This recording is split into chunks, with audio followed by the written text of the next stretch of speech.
Passionnés de voile et de course au large, bonjour et bienvenue dans ce nouvel épisode d'Actu Large, l'émission où je vous résume l'actualité de la course au large tous les mercredis à 18h. Alors aujourd'hui, on est encore à Dieppe et vous allez entendre du vent. Aujourd'hui, c'est la baston. Là-bas, il y a le drapeau rouge.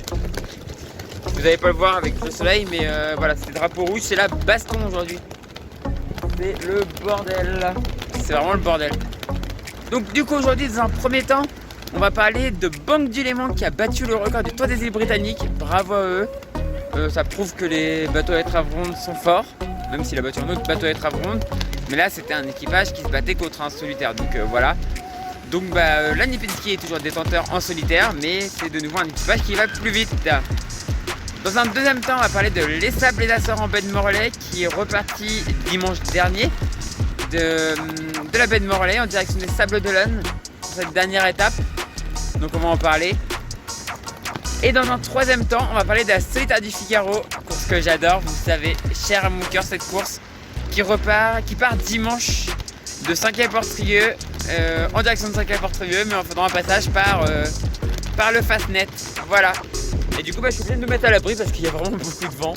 Voilà. Et du coup, c'est parti.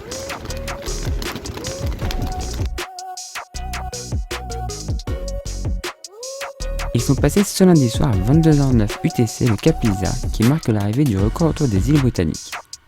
Ils ont mis 7 jours, 6 heures et 27 minutes pour boucler la boucle en battant du coup Lan Lipinski d'une dizaine d'heures.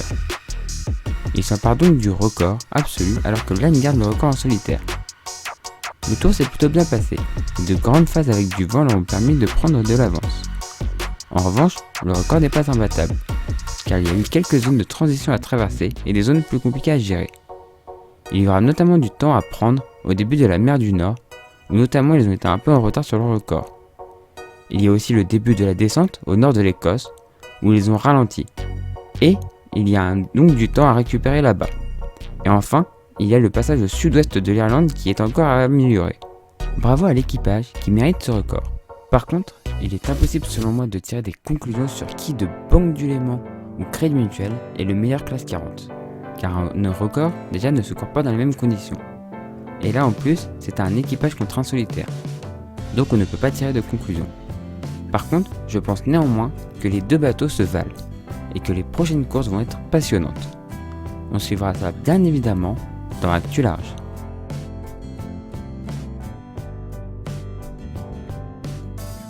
Il devait déjà être parti la semaine dernière, mais on se souvient que les conditions météo ont obligé les organisateurs à décaler le départ de cette dernière étape.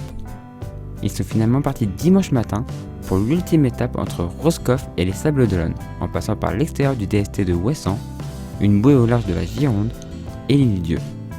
L'étape a été très rapide, et à l'heure où j'écris ces lignes, c'est Tanguy Bouroulec qui est largement en tête des protos, car le deuxième est à 29 000.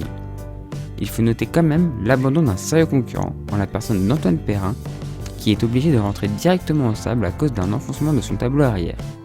Irina Kracheva, elle, est aussi en proie à des problèmes, mais elle a des problèmes d'énergie qui font qu'elle est moins bien classée que sur les autres étapes. Elle continue malgré tout pour sauver son podium. Chez les séries, c'est Jean-Marie Gézegel qui mène 2000 devant Léo Debis.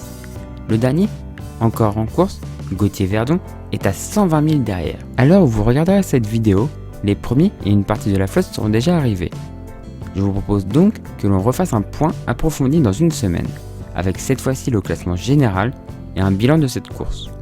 On se retrouve donc pour en parler dans une semaine dans Actu Large.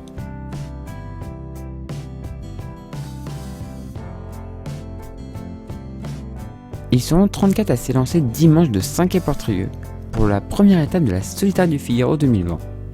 Ils partent pour une étape en boucle avec le magnifique passage du Fastnet en point le plus éloigné.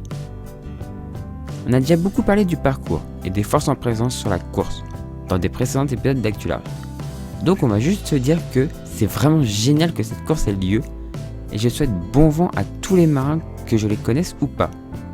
Bon courage aussi à l'organisation qui fait un formidable travail et bon vent aux équipages des bateaux suiveurs. Dans tous les cas, on fera un point sur la course dans Actu Large de la semaine prochaine. Voilà, j'espère que cette vidéo vous a plu. Si c'est le cas, n'hésitez pas à mettre un pouce en l'air, à la commenter et à la partager. Si vous n'êtes toujours pas abonné à la chaîne, n'hésitez pas à vous abonner pour ne rater des prochaines vidéos.